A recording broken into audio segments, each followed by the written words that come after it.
ఇతను ఈమె పెళ్లి చేసుకున్నట్టేనా, వీళ్ళిద్దరు సెటిల్ అవుతారా, అతని పరిస్థితి ఏంటి, అతను బ్యాక్గ్రౌండ్ ఏంటి, ఈ విషయాల గురించి మనం మాట్లాడుకుందాం. రాజ్ నిడమూరు అంటే మనకి ఫ్యామిలీ మ్యాన్ తోనే పాపులర్ అయ్యాడు. యాక్చువల్గా హిందీలో ఆయన అంతకుముందే పాపులర్ అయ్యాడు. నిజానికి వీళ్ళిద్దరు దర్శక ద్వయం అని చెప్పొచ్చు. ఇద్దరు జంట దర్శకులు.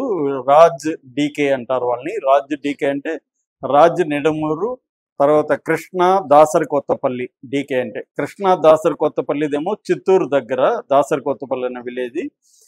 ఈయన రాజ్ నిడమూరుదేమో తిరుపతి. వీళ్ళిద్దరు కలిసి తిరుపతిలో ఎస్వి ఇంజనీరింగ్ కాలేజీలో చదువుకున్నారు. చదువుకునేటప్పుడే వీళ్ళిద్దరికి కల్చరల్ యాక్టివిటీస్, సినిమాల పట్ల ఇంట్రెస్ట్ ఉంది. అట్లా ఇద్దరు ఒకటయ్యారు. అయ్యి ఫస్ట్ షాదీ.com అని ఒక 2001లో ఒక షార్ట్ ఫిల్మ్ తీశారు. అక్కడ నుంచి ఆ తర్వాత వీళ్ళు అమెరికాకి వెళ్ళారు. అమెరికాలో సాఫ్ట్వేర్ ఇంజనీర్లుగా ఇద్దరు అక్కడ సెటిల్ అయ్యారు.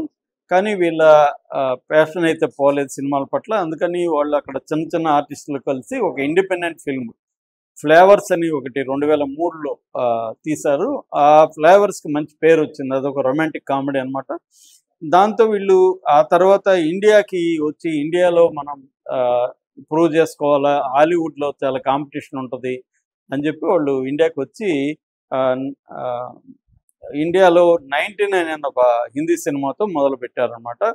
సో దాని తర్వాత షోర్ ఇన్ ద సిటీ అని, తర్వాత గో గో గోవా అని, తర్వాత హ్యాపీ ఎండింగ్, ఏ జెంటిల్ మ్యాన్, స్త్రీ, ఇవి హిట్లు వచ్చాయన్నమాట. దీని తర్వాత వాళ్ళకి ఫ్యామిలీ మ్యాన్ అని మన ప్రైమ్, అమెజాన్ ప్రైమ్ వాళ్ళతో టైప్ అయ్యి ఫ్యామిలీ మ్యాన్ 1, 2 తీశారు. దాని తర్వాత ఫర్జీ తీశారు. దాని తర్వాత గన్స్ అండ్ గులాబ్స్ తీశారు. సిటాడెల్ ద హనీ బన్నీ మన సమంత యాక్ట్ చేసింది. అట్లాగే రక్త బ్రహ్మాండ్ ద బ్లడీ కింగ్డమ్ అనేది రాబోతుంది. దీని తర్వాత సినిమాలు కూడా ప్రొడ్యూస్ చేయడం కూడా మొదలు పెట్టారు. తెలుగులో కూడా డి ఫర్ దోపిడీ కానీ, సినిమా బండి అని ప్రవీణ్ కాంట్రాక్ట్ డైరెక్ట్ చేసింది కానీ, ఇవి చిత్తూరు జిల్లాలోనే తీశారు ఈ సినిమా అంతా కూడా. సో ఇలాగ వీళ్ళు ఏంటంటే క్రియేటివ్ డైరెక్టర్లుగా ఉండడం, లేదా వీళ్ళే ప్రొడ్యూస్ చేయడం, లేదా వీళ్ళే డైరెక్షన్ అండ్ ప్రొడక్షన్ చేయడం, ఇలాగా ఈ జంట హిట్ అయింది. సో ఈ నేపథ్యంలో ఫ్యామిలీ మ్యాన్ 2కి ఈమె ఎంటర్ అవడంతో వీళ్ళిద్దరి మధ్య అనుబంధం పెరిగింది. రాజ్ నిడమూరికి 2015లో ఆల్రెడీ పెళ్ళయింది. ఆమె శ్యామిలి డే ఆ పేరు.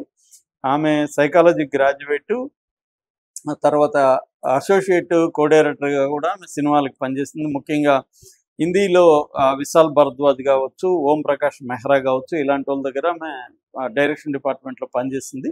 సో ఆ నేపథ్యంలోనే హిందీలో వెళ్ళి చేస్తున్నప్పుడు వీళ్ళు పరిచయం కావడం, పెళ్లి చేసుకున్నారు. అయితే వీళ్ళు ఎక్కువ కాలం లేరు. 2020 నుంచి వీళ్ళు విడిపోయారు. విడాకులు కూడా ఇచ్చేసారని చెప్తున్నారు. బట్ ఆమె మాత్రం అప్పుడప్పుడు నర్మగర్భంగా మెసేజ్లు అయితే ఈ శ్యామలాడి అప్పుడప్పుడు పెడుతుంటుంది. ముఖ్యంగా వీళ్ళిద్దరి గురించి ఇండైరెక్ట్గా ఆమె పోస్టులు అయితే పెడుతూ ఉంది.